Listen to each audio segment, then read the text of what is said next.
नमस्कार दोस्तों, स्वागत है आपका स्टडी फॉर सिविल सर्विसेज में। वीडियो को पूरा देखिए। कोई भी आपका फीडबैक है, कोई सजेशन है, तुरंत वीडियो में कमेंट करके जरूर बताइए। अच्छा लगे तो वीडियो लाइक जरूर कर लीजिए और ऐसे वीडियो लगातार फ्री में पाने के लिए चैनल को तुरंत सब्सक्राइब कर लीजिए और बेल आइकन को जरूर टैप कर लीजिए ताकि आगे भी सारे वीडियो आपको मिलते रहे। यूट्यूब में फॉलो करते हैं तो प्लीज ये वाला फ्री टेलीग्राम चैनल जरूर ज्वाइन कर लीजिएगा। सारे नोटिफिकेशन, सारे अपडेट यहीं पे आते हैं, ध्यान रखिएगा। स्टडी फॉर सिविल सर्विसेज का कोई भी पेड ग्रुप अगर आपको ज्वाइन करना है तो सिर्फ 85648053096960608974386445 यही नंबर है हमारे, सिर्फ जहां पे कॉल या व्हाट्सएप कर सकते हैं।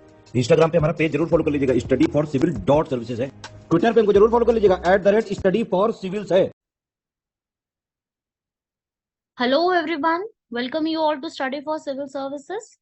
आज की हमारी पर्टिकुलर डेट है 20 जनवरी और 20 जनवरी के हमारे इंपॉर्टेंट करंट अफेयर्स को हम लोग पहले देख लेते हैं। हमारे इंपॉर्टेंट आज के करंट अफेयर्स हैं डीप वाटर सर्कुलेशन, गहरे जल का परिसंचरण, कोकबोरोक दिवस, इंडिया ऑस्ट्रेलिया के बीच में हम लोगों ने जो इकोनॉमिक कोऑपरेशन और ट्रेड अग्रीमेंट किया है, देन राजकोषीय घाटा, अपेक्षित हानि आधारित दृष्टिकोण और शुक्रयान। तो हम लोग फर्स्ट आर्टिकल से स्टार्ट कर लेते हैं। हमारा फर्स्ट आर्टिकल हमारा कहता है डीप वाटर सर्कुलेशन, जिसमें क्या होता है, गहरा जो जल होता है उसका परिसंचरण कैसे होता है। तो हम लोगों ने यहाँ पर डीप वाटर सर्कुलेशन को स्टार्ट करना है। हम लोग ये देखेंगे कि हमारे महासागर जो है उनमें जल जो है उसमें आप लोग जानते हैं कि निरंतर धाराएं बहती रहती हैं, है ना। करंट्स होते हैं, उसको हम कहते हैं निरंतर धाराएं द्वारा परिचालित होना, मतलब करंट्स का फॉर्मेशन होना। जब भी धाराएं तट के करीब होती हैं और जब सूर्य और चंद्रमा जो होता है उससे वो कहीं ना कहीं प्रभावित होती हैं, तो सतह की जो धाराएं होती हैं जो बिल्कुल सतह पर है, सरफेस के ऊपर, जो ठंडी और गर्म हो सकती है, वो वहां की वायु से भी जो है प्रभावित होती है। और क्या होता है कि जब भी कोई करंट ऐसा है जो कि धीमी धाराएं से उसका देखते हैं, तब उसमें जो समुद्र के पास उसमें लवणता, उसमें जो सैलिनिटी होती है, उसका जो समुद्र का तापमान होता है, उसमें काफी ज्यादा परिवर्तन आता है। तो इसी प्रोसेस को हम क्या कहते हैं, आप लोगों से पूछा जा सकता है। जब जो धीमी धाराएं होती हैं उसमें जब समुद्र के तापमान में परिवर्तन आने से उसमें कोई परिवर्तन आता है, तो उसे हम कहते हैं थर्मोहेलिन परिसंचरण, थर्मोहेलिन सर्कुलेशन। ये जो है वर्ल्ड की जो है ग्लोबल कन्वेयर बेल्ट से होकर के गुजरती है। ठीक है। तो देखो, ऐसा कहा जाता है कि जितनी भी हमारी टेक्टोनिक प्लेट्स है, सबको टेक्टोनिक प्लेट्स का मीनिंग पता है ना। तो जो हमारी जितनी भी टेक्टोनिक प्लेट्स है उन्हीं की वजह से ये सारी फैक्ट्स देखने को मिलते हैं। जब है उन्हीं की वजह से जो है अलग अलग चीजों का निर्माण होने को मिलता है, चाहे हमारा अटलांटिक में उत्तरी घटक जल और दक्षिणी महासागर में अंटार्कटिक जल, ये सब जो है देखने को मिलते हैं। तो नतीजतन ये अनुमान भी लगाया जा सकता है कि दुनिया भर में जितने भी महासागर हैं उनमें गहरे पानी का परिसंचरण बड़े पैमाने पर यहाँ पर परिवर्तन होता रहता है। ठीक है। अब ग्लोबल लेवल पर जो है परिवर्तन यहाँ पर जो है काफी सारी चीजों के लिए इसमें चीजें आती हैं। जैसे कि एग्जाम्पल लूं अगर मैं, तो महासागर एवं वातावरण के बीच कार्बन और तापमान में परिवर्तन होता है। और धीरे धीरे जो है आपस में जो दो सेल हैं उनके पलटने की भी यहाँ पर जो असंतुलन है वो भी यहाँ पर देखा जाता है। साथ साथ इसमें जब भी इस तरीके की चीजें परिवर्तन देखने को मिलती हैं, तो उस समय वहां पर गहरे पानी के गठन से ये जो है वो जुड़ा हुआ होता है और धीरे धीरे जो है गहराई देखने को मिलती है। तो ये जो भी ओशन करंट्स आप देखते हैं, आप लोग देखते हैं ना, ये जो ओशन करंट्स बनते हैं, ये मैं आपको पिक्चर में दिखाती हूँ। यहाँ पर जो है ओशन करंट्स में सैलिनिटी, उसकी लवणता से जुड़ करके इसमें कोई ना कोई चीजें जो है वो बढ़ने को देखने को मिलती है हमें। तो डीप ओशन करंट है जिसकी वजह से वाटर की जो घनत्व है उसमें भी चेंज आता है। ठीक है, मैं आपको पूरा अपनी एक नॉर्मल लैंग्वेज में एक्सप्लेन कर देती हूँ उसको, ताकि आप लोगों को पूरा क्लियर हो जाए इस चीज में। ठीक है भाई, तो इस तरीके से इसको याद रखिएगा, थर्मोहेलिन सर्कुलेशन। मतलब अभी थोड़ा सा ये न्यूज में चल रहा था इसलिए मैंने आपको इसके बारे में बताया है। ऐसे ही हमारा सेकंड टॉपिक है यहाँ पर कोकोबोरोक दिवस। कोकोबोरोक दिवस जो है ये कहाँ मनाया जाता है? देखो एग्जाम में क्वेश्चन आएगा कोकबोरोक दिवस। ये हम नहीं पहचान पाएंगे, जिन स्टूडेंट्स को नहीं पता कोकबोरोक दिवस क्या होता है वो नहीं पहचान पाएंगे कि ये क्या चीज है या इसकी क्या महत्वता है। तो देखो यार, इसको आपने कैसे लर्न करना है कि ये त्रिपुरा में सेलिब्रेट किया जाता है। त्रिपुरा भी सब लोग जानते हैं। त्रिपुरा जो है, त्रिपुरा में इसको क्यों मनाया जाता है? क्योंकि कोकबोरोक जो है वो ये बताता है कि जो कोकबोरोक बोली है वहां की, कोकबोरोक क्या है, ये बोली है। इस बोली की मान्यता को कई कार्यक्रम और रंगारंग कार्यक्रमों के साथ मनाया जाता है। 19 जनवरी को यहाँ पर जो है ये कोकबोरोक दिवस, जो आज 19 जनवरी है, मतलब 20 जनवरी है, कल थी यहाँ पर, तो वो इसके रूप में यहाँ पर मनाया जाता है, 19 जनवरी एवरी ईयर। ठीक है। सो ये जो है डे, ये कब मना था? कोक का मतलब क्या होता है? लैंग्वेज, और बोरोक का मतलब होता है वहां के लोग। कोक बोरोक की वहां पर काफी ज्यादा जो है मान्यता रही है। ये त्रिपुरा के लोग यहाँ पे बोलते हैं इस चीज को। तिब्बतन बर्मन लैंग्वेजेस में इसको बोला जाता है। ठीक है भाई। ये जो त्रिपुरा के वहां पे जो ट्राइबल पीपल रहते हैं ना, वो इस चीज को ज्यादातर बोलते हैं। आप यहाँ पे, ये बहुत पुरानी लैंग्वेज है। त्रिपुरा और पड़ोसी देश बांग्लादेश के जो स्वदेशी लोग हैं वो वहां पर काफी ज्यादा इस लैंग्वेज को बोलते हैं। इसकी जो सिमिलैरिटी है वो तिब्बत बर्मन लैंग्वेज, बोडो, गारो, दिमासा, सबने सुने ना ये नाम, तो आप लोगों ने पढ़े हुए हैं, उन्हीं से ज्यादा जुड़ी हुई रहती है ये। और जिन जो लोग इस लैंग्वेज को बोलते हैं उन्हें हम क्या कहते हैं? उन्हें हम बोरोक के रूप में जानते हैं। और ज्यादातर पता है कौन से लोग बोलते हैं? मैं आपको बता देती हूँ। ये ज्यादातर बोलते हैं, आप लोग लिख लीजिए इसको, देबर्मा, कलाई, ड्रियांग, जमातिया, नोआशिया, ये लोग इसको ज्यादा बोलते हैं। और कई बार इन लोगों को बोला जाता है त्रिपुरी लोग। त्रिपुरी लोगों के नाम से भी इनको जाना जाता है। और इस लैंग्वेज को प्रमोट करने के लिए सरकार द्वारा, त्रिपुरा की गवर्नमेंट है, चाहे हमारी एनजीओज होते हैं, उन्होंने बहुत ज्यादा स्टार्ट किया है इसको। और अगरतला जो इनकी वहां पे मेन, जो इनकी कैपिटल है, वहां पर इसको स्टार्ट भी कई बार किया गया है। ठीक है। जिसका मेजर ऑब्जेक्टिव ही यही है कि जो भी त्रिपुरा में रहने वाले कोकबोरोक लोग हैं उनको यहाँ पर आप डेवलप कैसे कर सकते हो, उनके लिए आप, इनके लिए इवन इन्होंने ऑल इंडिया रेडियो स्टेशन भी चलाए थे। और त्रिपुरा की सरकार ने इनके लिए कॉलेज और विश्वविद्यालय स्तरों पर कोकबोरोक के नाम पर एक पाठ्यक्रम की भी शुरुआत करी है। तो काफी सारी चीजें उनके लिए की गई हैं। ऐसा बिल्कुल नहीं है कि कोशिश नहीं की गई है। जो है अभी याद रखिएगा, इस पे क्वेश्चन जो है पहले भी पूछा जा चुका है। आपका वन डे एग्जाम कोई भी होता है, उस वन डे एग्जाम में कोकबोरोक दिवस के रूप में क्वेश्चन बन सकता है, कहाँ पे इसको मनाया जाता है। ऑफिशियल लैंग्वेज है त्रिपुरा की। ठीक है ना। ये नहीं है कि ये भारत की ऑफिशियल लैंग्वेज नहीं है, वो तो 22 है। ठीक है। और ये भी आपसे पूछा जा सकता है कि त्रिपुरा को पुराना नाम क्या था? त्रिपुरा का पुराना नाम क्या हुआ करता था भाई? तिपरा कोक। सॉरी, त्रिपुरा का नहीं, कोकबोरोक का। तिपरा कोक। तिपरा कोक इसका पुराना नाम हुआ करता था। ठीक है भाई। त्रिपुरा के बारे में याद रखिएगा, त्रिपुरा का स्टेट एनिमल भी है मंकी, पायरे लीफ मंकी। वहां की स्टेट बर्ड भी है ग्रेट इंपीरियल पिजन। वहां पे एक नेशनल पार्क भी है, क्लाउडेड लेपर्ड नेशनल पार्क। ये केबीसी में क्वेश्चन पूछा गया था। ठीक है भाई। तो इस तरीके के फैक्ट्स भी आप लोगों को याद में रखने हैं। तो इस तरीके से आप यहाँ पर ये लिख सकते हैं कि ये जो पॉइंट्स है आप यहाँ तक नोट करते जाइएगा। ये सारे पॉइंट्स आप लोगों से पूछे जा सकते हैं। देन इसके बाद त्रिपुरा का ये हो गया पॉइंट। अब हम आगे बढ़ते हैं नेक्स्ट टॉपिक की तरफ। हमारे थर्ड टॉपिक कहता है हमारा, इंडिया और ऑस्ट्रेलिया का ECTA। अभी विन विन सिचुएशन चल रही है दोनों तरफ से। ठीक है। दोनों के लिए लाभदायक है। अभी आपने पढ़ा था ना कि इंडिया और यूके के बीच में अभी हुआ है एक अग्रीमेंट। ऐसे ही अब हमारा किसके साथ अग्रीमेंट हुआ है? अब हमारा अग्रीमेंट हो रहा है इंडिया और ऑस्ट्रेलिया के साथ। अब हम उसको पढ़ेंगे कि इंडिया और ऑस्ट्रेलिया के साथ जो अग्रीमेंट है वो क्या हुआ है। देखो, अभी हम लोगों ने यहाँ पर एक अग्रीमेंट साइन किया है, जिस अग्रीमेंट का नाम है ECTA agreement, economic cooperation and trade agreement, आर्थिक सहयोग और व्यापार समझौता। इसमें क्या है कि पिछले साल 2 अप्रैल 2022 को एक यहाँ पर हम लोगों ने समझौता किया था। और जिसमें हमने लिखित दस्तावेज समर्थन प्रदान करने के बाद, आदान प्रदान करने के बाद, फाइनली 29 दिसंबर 2022 को ये लागू हो गया है। और भारत जो है वो ऑस्ट्रेलिया से $17 बिलियन का आयात करता है, जबकि ऑस्ट्रेलिया को इसके आयात $10.5 बिलियन। ठीक है। हमें यहाँ पर यह महसूस करने की आवश्यकता पड़ गई है कि ऑस्ट्रेलिया से वर्तमान का भारत का जो आयात होता है वो मुख्य रूप से 96% किस किस के रूप में होता है? कच्चा माल। ठीक है। मैन्युफैक्चर्ड प्रोडक्ट नहीं होता है, मतलब अभी फिनिश्ड गुड नहीं होते हैं।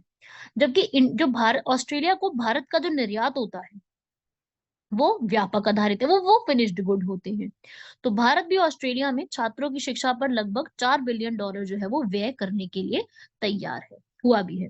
तो ये अग्रीमेंट इसी के ऊपर है, इसमें क्या होगा, अब हम करेंगे क्या इस अग्रीमेंट में, इस समझौते में दोनों ही जो देश हैं एक दूसरे के लिए यहाँ पर लाभदायक रहेंगे, जिसमें ऑस्ट्रेलिया जो है भारत को बड़े पैमाने पर कच्चे माल का जो निर्यात करता है, जबकि भारत यहाँ पर कच्चा माल निर्यात करता है।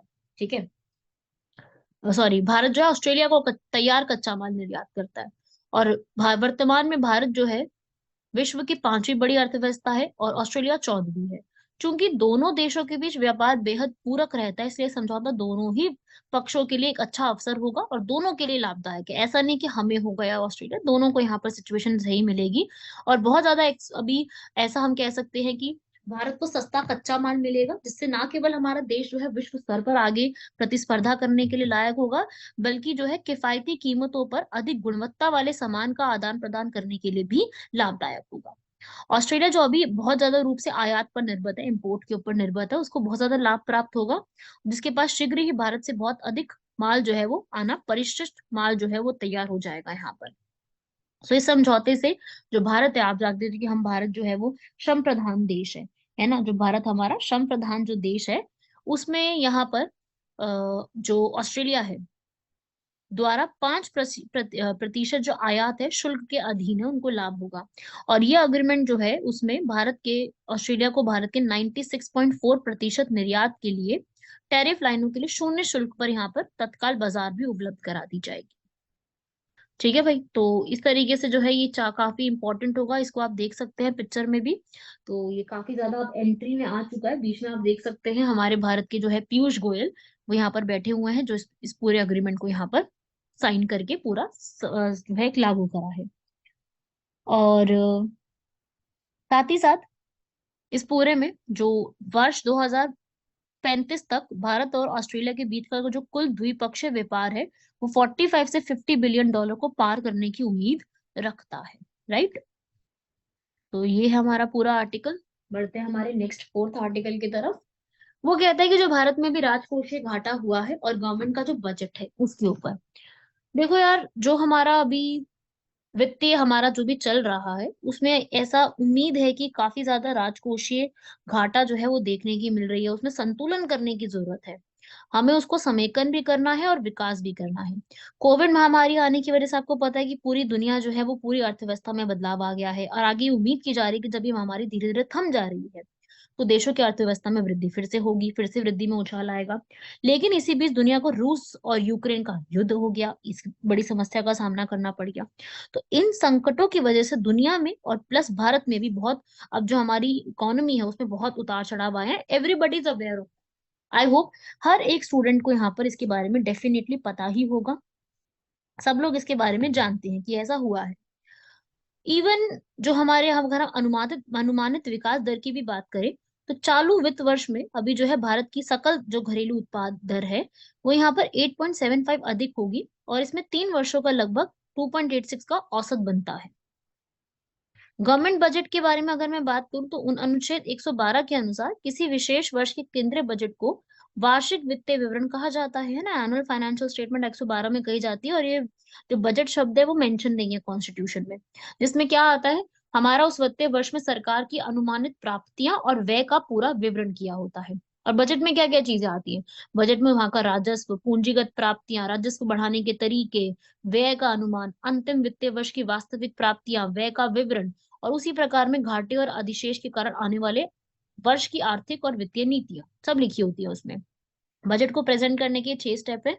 आपका जो प्रीलिम्स का एग्जाम है या आप जो एमसीक्यू बेस्ड एग्जाम देते हैं उसमें इससे सवाल आने की चांस है कि आपको इन 6 चरणों को जो है क्या लगाना है, आपको इसको वन बाय वन इसको अरेंज करना है। हो सकता है एक क्वेश्चन आ जाए कि आपको इस पूरे पॉइंट को यहाँ पर अरेंज करना है 1 to 2 ऑर्डर में। ठीक है, इससे क्वेश्चन आ सकता है।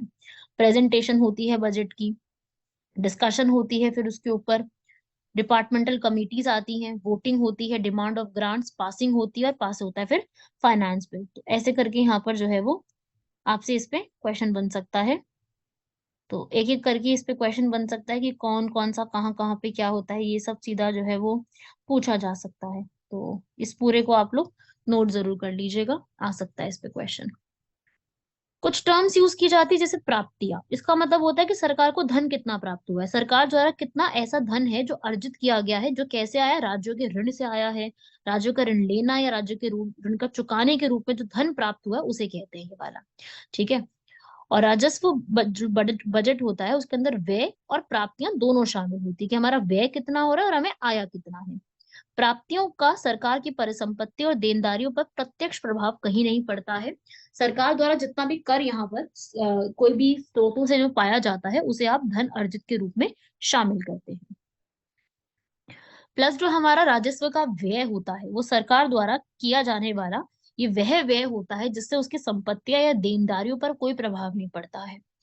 और ऐसे एक वर्ड होता है पूंजीगत बजट, जिसमें आप पूंजीगत प्राप्ति और पूंजीगत व्यय तीनों को चेक करते हैं, जिसमें आप ये देखते हो प्राप्तियों में क्या देखते हो कि जो भी संपत्ति है सरकार की संपत्ति उसमें कमी क्या आई है, या सरकार की देनदारियों में कैसे उसका रोल बनता है।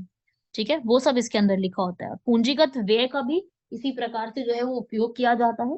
पूंजीगत व्यय, पूंजीगत प्राप्तियां और ये सारे जो शब्द आप यहाँ पे देख रहे हो, ये सारे शब्द किसी ना किसी रूप में इसी का हमारा एग्जाम्पल बन के तैयार होते हैं।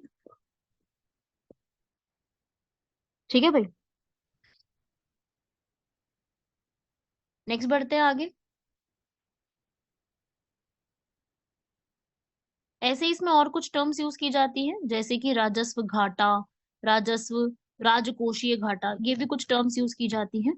राजस्व घाटा आप कैसे निकालते हो, जो आपका राजस्व व्यय कितना है और आपका राजस्व प्राप्तियां कितनी है ना। आप अपनी सेविंग्स को कैसे निकालोगे कि आपकी सैलरी कितनी है और आपके खर्चे कितनी हुई है, माइनस करके आप निकाल लोगे आप कितने घाटे में रहे हो, कि आपने खर्च कितना किया है, आपने एक्सपेंडिचर कितना किया है और आपने यहाँ पर मिला कितना है। ठीक है, तो उससे आप क्या निकाल सकते हो, अपनी सेविंग्स निकाल सकते हो एक महीने की, है ना। वैसे ये भी निकाला जाता है। ऐसे ही राजकोषीय घाटा क्या होता है, सरकार की व्यय आवश्यकता और प्राप्तियों के बीच का अंतर।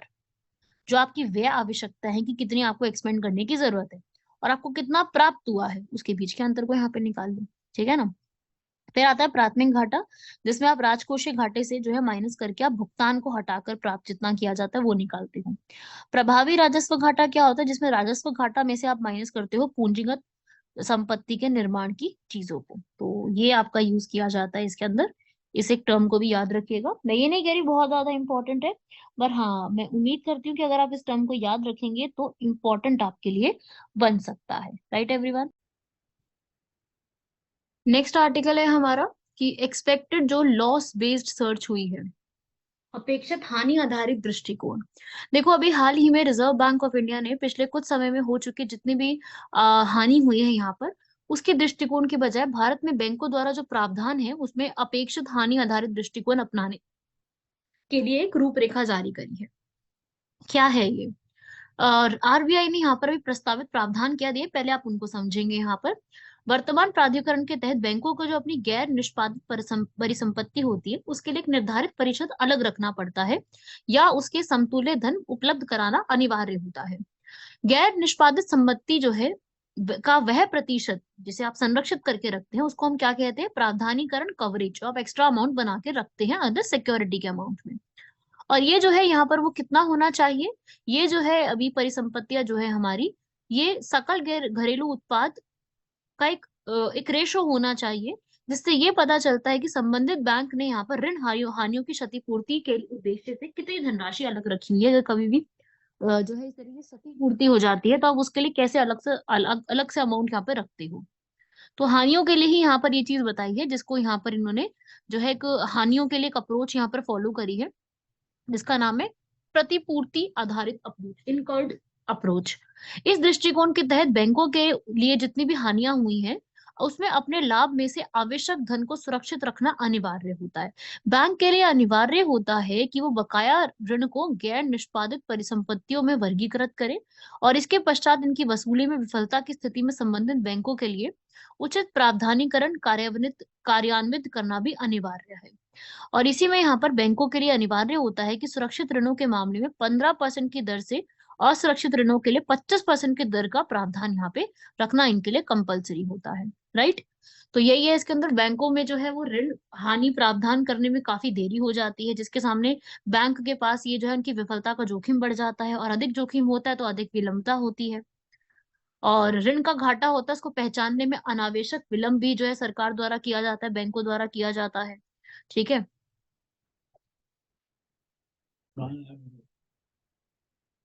तो इन सब चीजों में जो अनावश्यक विलंब होता है, और इन विलंब को रोकने के लिए ही यहाँ पर जो है ये एक निश्चित पूंजी को अलग रखने के जो है प्रावधान होता है, मतलब विवश होते हैं हमारे बैंक इस सब चीजों को रखने के लिए। ठीक है। और इसके लिए होना भी क्या चाहिए, आइडियली होना भी यही चाहिए कि बैंक का जो ऋण जोखिम होता है उसको वृद्धि को पहले ही पहचान लेना चाहिए, और उन नुकसानों का जो है पहले से ही उसको जो है प्रावधान करना शुरू कर देना चाहिए, ताकि इसकी आशंका भी हो तो ऐसे ही मतलब ऐसी चूक होने से पहले ही पहले बचा लिया जाए। कहते हैं ना, prevention is better than cure. वही चीज है इसके अंदर भी। और यही है इसके अंदर एक, इंडिया के अंदर जो है आप लोग जानते हैं बहुत सारी ऐसी गैर बैंकिंग विद कंपनियां, माइक्रो फाइनेंसिंग कंपनियां भी बहुत सारी चल रही हैं, जो यहाँ पर जो भी आपको क्रेडिट देती हैं। अगर कभी आपका क्रेडिट लॉस हो जाता है, आपको कभी भी नुकसान के प्रावधान से होता है, उससे पहले आपको एक ऋण के घाटे की प्रतीक्षा करने की बजाय आप लोगों को यहाँ पर एक हानि का अनुमान लगाने के लिए पहले ही मिल जाता है, जिसके अंदर आपको नकदी की सकल कमी के वर्तमान मूल्य का संभावित भारित अनुमान पहले ही लगाया जा सकता है। तो यही आज के टाइम पे न्यूज में है, थोड़ा सा इसको भी आप पढ़ लीजिएगा। लास्ट आर्टिकल है हमारा शुक्रयान के ऊपर। शुक्रयान, इसरो जो है वो अपना शुक्रयान का जो मिशन है, जो वीनस के ऊपर जाने का मिशन है, वो 2031 तक यहाँ पर जो है सोच रहा है कि 2031 तक उसको लागू किया जाएगा। और जो वीनस है आप लोग जैसे कि जानते भी है, वीनस हमारे सूर्य का दूसरा निकटतम ग्रह है, और सौर मंडल में पृथ्वी का निकटतम ग्रह भी है। सूर्य, शुक्र और चंद्रमा के बाद आकाश में सबसे चमकीला जो पिंड है वो यही है। और ये कभी कभी सुबह या शाम के समय में चमकीला दिखाई देता है, इसलिए इसको मॉर्निंग और इवनिंग स्टार के रूप में भी जाना जाता है। इसमें कार्बन डाइऑक्साइड से भरा वातावरण और सल्फ्यूरिक एसिड के बने बादल काफी पाए जाते हैं। शुक्र का एक व्यास लगभग पृथ्वी के व्यास के बराबर है, मतलब जो डायमेंशन है वो सेम है, तभी इसको कई बार जो है हम क्या कह देते हैं, अर्थ ट्विन। अर्थ का एक ट्विन है, सिस्टर ऑफ अर्थ भी इसको कहा जाता है। ठीक है। फिर इसके बाद यहाँ पर जो एक वीनस है वो काफी ज्यादा गर्म है, बहुत ज्यादा गर्म ग्रह है। शुक्र जो है यहाँ पर पृथ्वी और अधिकांश ग्रहों को ठीक विपरीत दिशा में घूमता है। शुक्र का कोई चंद्रमा नहीं है, याद रखिएगा, का कोई मून नहीं है। और बुध और पृथ्वी जैसे इनके जो आपने पढ़ा ना, मरकरी, वीनस, अर्थ, मार्स, वही है ये। शुक्र के अंतरिक्ष अभियानों से हमें यह पता चलता है कि इसकी सतह जो है वो गड्ढों, ज्वालामुखी, पहाड़ों और लावा के बड़े मैदानों से काफी हद तक ढकी हुई है। तो यहाँ पर इसरो ने ये मिशन जो है वो लॉन्च किया था, शुक्रयान 1 मिशन, जो कि एक ऑर्बिटर मिशन होगा। इसमें वैज्ञानिक जो है हमारे वो पोलोड की हेल्प से यहाँ पर जो है पहुंचने की कोशिश करेंगे। सिंथेटिक यहाँ पर चारों ओर बादलों जिससे दृश्यता कम हो जाती है, उसको यहाँ पर वहां तक पहुंचने की जांच करी जाएगी। और ये मिशन जो है यहाँ पर पूरी प्रकार से वीनस का जो एनवायरनमेंट है, वहां की वॉल्केनिक एक्टिविटीज होती हैं, उन सबको कवर करने में कामयाब होने की एक उस रूप में जाना जाएगा। और ये जीएसएलवी या फिर जो है MK2 या MK3 के तहत ही इसको लॉन्च किया जाएगा। अभी तो इसको यहाँ पर डिले कर दिया है, सो आप अभी इसको छोड़ सकते हैं, अभी तो डिले हो गया। लेकिन ये डिले हुआ क्यों है इसको भी मैं बता दूं, यहाँ पर ऐसा क्यों हुआ है, क्योंकि ऐसा कहा जा रहा है कि 2031 में पृथ्वी और शुक्र इस तरह से रेखांकित होंगे, अलाइन होंगे, जिसमें क्या है, शुक्र की कक्षा में प्रवेश करना जो है आसान हो जाएगा। उसके लिए आपको न्यूनतम प्रोपेलेंट फ्यूल की जरूरत होगी। ठीक है। शुक्र की जो सतह है उस पर वायु का अत्यधिक दबाव है, यह पृथ्वी की तुलना में 90 गुना अधिक है। और इसके अतिरिक्त यहाँ पे वातावरण अत्यधिक जहरीला है, और यहाँ पे सल्फ्यूरिक एसिड से भरा हुआ है, जिसके कारण हमें यहाँ पर क्या होता है, ग्रीन हाउस गैस बहुत ज्यादा निकल सकती है। ऑलरेडी यहाँ पर रशिया ने भी अपने अपने प्लान लॉन्च किए, जैसे रशिया का एक प्लान है वेनेरा कार्यक्रम, जापान का अकात्सुत्सी परियोजना, वेराटस, इंसौर, टोपोग्राफी, ये सब जो है अलग नासा ने लॉन्च किए। इन्विजन मिशन यूरोप का है। तो ये काफी सारे सिस्टम ऑलरेडी लॉन्च किए जा चुके हैं वीनस को स्टडी करने के लिए। देन आर्टिकल है हमारा कोलिजियम सिस्टम के ऊपर। कोलिजियम सिस्टम जो है यहाँ पर इस पे कुछ विचार करने के लिए हमारे पास कथन है कि कोलिजियम प्रणाली वो तरीका है जिससे सर्वोच्च न्यायालय और उच्च न्यायालय के न्यायाधीशों की जो है वो उनको जो है नियुक्त किया जाता है। बिल्कुल सही बात है, इसको रिप्लेस वैसे किया भी गया था 99th अमेंडमेंट एक्ट के तहत, इसको रिप्लेस भी किया गया था 2014 में। एनजैक सिस्टम को लाया गया था, नेशनल जुडिशियल अपॉइंटमेंट काउंसिल। सर्वोच्च न्यायालय के कोलिजियम में 5 सदस्यीय निकाय होते हैं, जिसकी अध्यक्षता कौन करते हैं, हमारे सीजेआई करते हैं। और उस समय अदालत के 4 अन्य वरिष्ठम सीनियर मोस्ट जजेस जो होते हैं वो भी यहाँ बैठ के डिसाइड करते हैं। और हाई कोर्ट का कोलिजियम कैसे होता है, जो वहां के उस समय वर्तमान मुख्य न्यायाधीश और न्यायालय के 2 अधिक और वरिष्ठम न्यायाधीश यहाँ पर इसका यहाँ पर करते हैं। बिल्कुल यहाँ पर जो है सही लिखिए, आपसे इनकरेक्ट स्टेटमेंट पूछ रहा है तो आंसर डी होगा। सारी ही स्टेटमेंट यहाँ पे सही लिखी हुई है। ये आप देख सकते हैं यहाँ पर एनजैक और कोलिजियम सिस्टम। कोलिजियम सिस्टम यहाँ पर 3 जज केस के ऊपर बेस्ड है, जिसके अंदर यहाँ पे कौन होते हैं, सीजेआई और 4 सीनियर मोस्ट जजेस होते हैं, जिसमें कॉन्स्टिट्यूशन में कुछ नहीं लिखा कोलिजियम सिस्टम के बारे में। जबकि एनजैक यहाँ पे 99th अमेंडमेंट एक्ट 2014 में आया था ये चीज, जिसमें 6 पीपल होंगे, सीजेआई, सीनियर मोस्ट जजेस और लॉ मिनिस्टर और 2 एमिनेंट पर्सनालिटी। लेकिन यहाँ पर जो है कई बार कई लोगों को इसमें अलग अलग कहना है। आर्टिकल 124 कहता है कि यहाँ पे प्रेसिडेंट अपॉइंट करेंगे जजेस से परमिशन लेकर के, बट इसका कोई अभी तक एक हार्ड एंड फास्ट रूल आया ही नहीं। नेक्स्ट आर्टिकल और लास्ट क्वेश्चन है हम लोगों का थिरुवल्लुर पे। थिरुवल्लीर जो है यहाँ पर ये पर्सन जो है उनके लिए, ये तमिल के एक कवि संत और दार्शनिक है, बिल्कुल सही लिखा है। इनको वल्लभूर के नाम से भी जाना जाता है, और ये ऐसा कहा जाता है कि इनका जो जन्म है वो चेन्नई के पड़ोसी मायालापुर में हुआ था। और इन्होंने यहाँ पर एक थिलावूर को डेडिकेटेड एक टेम्पल है जिसका नाम है एकम्बकेश्वर। राइट, तो ये वाली जो स्टेटमेंट्स आपकी लिखी हुई हैं ये भी सारी करेक्ट स्टेटमेंट्स हैं। राइट, तो ये थे आपके इंपॉर्टेंट आर्टिकल्स रिलेटेड टू आज के कंटेक्स्ट में। इसी तरीके से आगे भी और आपसे मिलेंगे नेक्स्ट इसमें, नेक्स्ट आर्टिकल में, और इसके आगे के कॉन्सेप्ट को कवर अप करेंगे। Thank you everyone. जय